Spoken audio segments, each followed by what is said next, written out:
¿Cansado de ver aburridas y tediosas clases? Pues suscríbete aquí para ver los resúmenes todos los días. Y bienvenido a Iñaki Guis.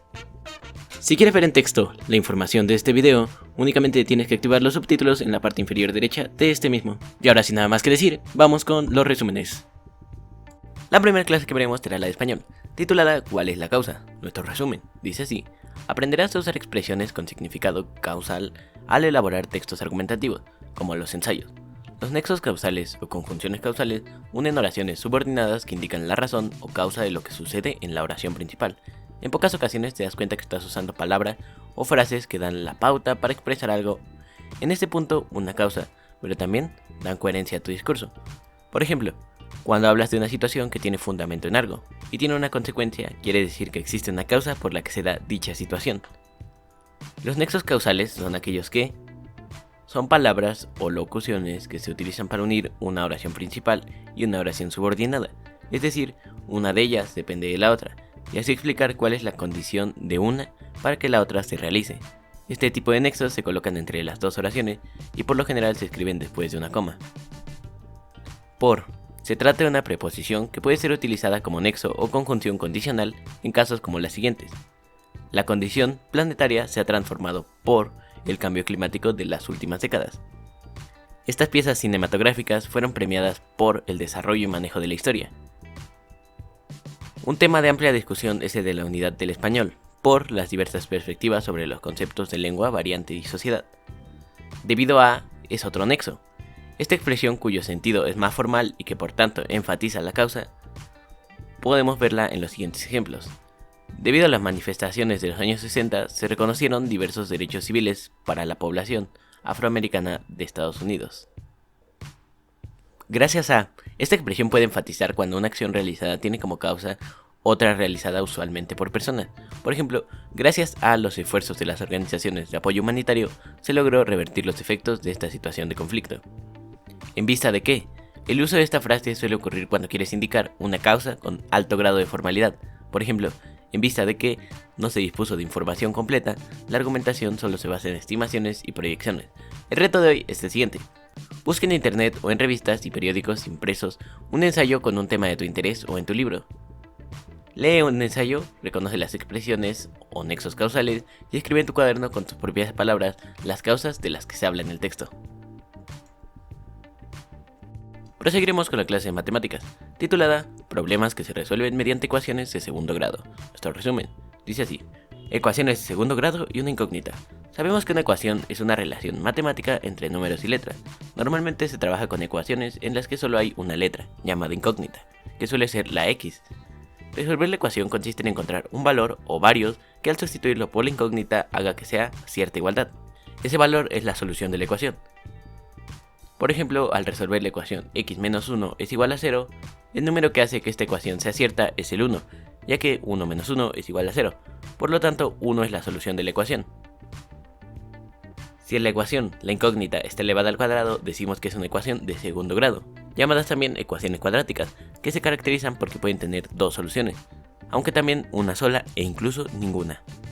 Cualquier ecuación de segundo grado o cuadrática se puede expresar de la siguiente forma: ax al cuadrado más bx más c es igual a 0, donde a, b y c son unos parámetros que habrá que sustituir por los números reales que correspondan en cada caso particular.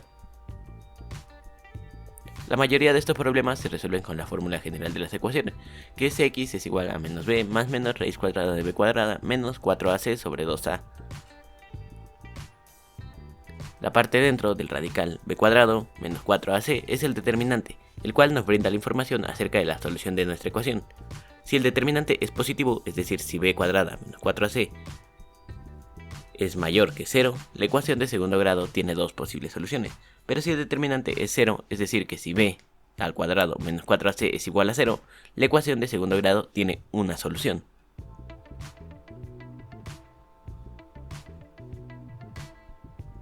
Si te está gustando el video o te está siendo de utilidad, recuerda que nos puedes apoyar en la tienda de Fortnite o de Epic con el código INAKI1708. Proseguiremos con la clase de historia, titulada El Virreinato de la Nueva España. Nuestro resumen dice así: ahora vamos a ubicar temporal y espacialmente los procesos y hechos de la Nueva España, consumada la caída de México Tenochtitlan.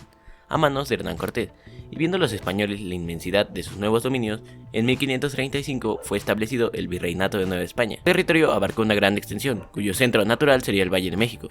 Sobre los cimientos de la monumental Tenochtitlan se erigió la Ciudad de México, sede de la corte virreinal durante todo el periodo colonial. En el siglo XVII no había una ciudad en todo el orbe que alojara una sociedad tan cosmopolita, pluriétnica, mestizada, multirracial y pluricultural como la virreinal Ciudad de México, un fenómeno único, de acuerdo con el historiador Antonio Rubial de García, que, al conversar sobre el nuevo orden social establecido tras la conquista, afirmó que fue un fenómeno único equiparable con Nueva York al día de hoy, porque a la capital de la Nueva España acudían españoles procedentes de la península ibérica, italianos, flamencos, alemanes, esclavos vendidos de las colonias portuguesas en África, gente de Asia como chinos, filipinos, hindúes, vietnamitas, camboyanos, etc. A esa complejidad, representada por la población de los tres continentes, debe agregarse la diversidad indígena. Había colonias de mixtecos y zapotecos con su propia capilla y prácticamente todas las etnias estaban alrededor de esa gran ciudad. Matlatzincas, mazahuas, otomíes y nahuas. Fue un fenómeno único, una sociedad cosmopolita, de modo que para el siglo XVIII no había una ciudad comparable en todo el orbe. Los límites del virreinato comprendieron, por el sur, toda América Central, por el este, incluyó el Golfo de México y al Mar de Antillas. Con la construcción de la Nueva España, España hizo especial énfasis en la europeización de los territorios recién conquistados, introduciendo instituciones políticas occidentales, como las iglesias, la encomienda, los ayuntamientos, con el objetivo de afianzar su dominio en la región. Una vez derivados los últimos vestigios de dominación indígena a manos de Hernán Cortés, designado como capital general de la región, la metrópoli decidió construir estos nuevos territorios como un virreinato, delegando la función de virrey sobre Antonio de Mendoza en 1536. Todas las reformas estuvieron orientadas a centralizar el poder administrativo en la corona y modernizar la estructura productiva mediante la puesta en práctica de las ideas ilustradas, que durante esos años influenciaron a buena parte de los monarcas europeos. Continuaremos con la clase de química, titulada ¿Cuáles propiedades de la materia identifico? Nuestro resumen. Dice así: los materiales son los elementos que se necesitan para fabricar un objeto. Los objetos que nos rodean están fabricados por diversos materiales. Identificaremos las propiedades extensivas, como la masa y el volumen, en materiales con diferentes estados de agregación. Una sustancia se identifica y distingue de otras por medio de sus propiedades o cualidades físicas y químicas. Las propiedades son las diversas formas en que impresionan los cuerpos materiales a nuestros sentidos o a los instrumentos de medida. Recolecta 10 objetos. ¿Qué propiedades puedes percibir en ellos? Si te es posible, utiliza una tabla y haz tus anotaciones. Generalmente puedes distinguirlos por medio de la percepción. Obsérvalos y describe. ¿Qué textura poseen? ¿Cuál es su color? ¿Es un olor agradable o desagradable? Realiza la actividad con los materiales que hayas elegido. Por ejemplo, miel. Color ámbar. Textura acuosa. Sabor dulce. Las propiedades cualitativas son aquellas que te pueden ayudar a describir ciertas propiedades de la materia, en general, como su color, olor, sabor y estado físico, entre otras. ¿Te has preguntado que existe la materia que no puedes ver? Por ejemplo, el aire. ¿Cómo podemos medir lo que contiene? Existe tecnología que puede medir pequeñas partículas. Los sensores para medir concentraciones de gases y partículas contaminantes se utilizan en estaciones meteorológicas. ¿Te has dado cuenta que las partículas, aunque no las puedes ver, están presentes y tienen propiedades de materia? Entonces, anota las siguientes preguntas. ¿Qué propiedades posee la materia? ¿Qué harías para saber cuánto espacio ocupa el aire? El aire es materia y como tal tiene masa, ocupa espacio y ejerce fuerza sobre otros objetos. La fuerza que actúa sobre la unidad de superficie es la presión. La materia es todo aquello que tiene masa y ocupa espacio. Es de lo cual están hechas todas las cosas. Las propiedades cuantitativas de la materia son características de la materia que se pueden medir: temperatura, masa, densidad, y de las que se pueden expresar cantidades. El volumen se considera el espacio ocupado por un cuerpo, es decir, su magnitud física. Por ejemplo, medio kilo de maíz es diferente en volumen que medio kilo de palomita. La sustancia es el componente principal de los cuerpos, susceptible de toda clase de formas y de sufrir cambios que se caracterizan por un conjunto de propiedades físicas o químicas.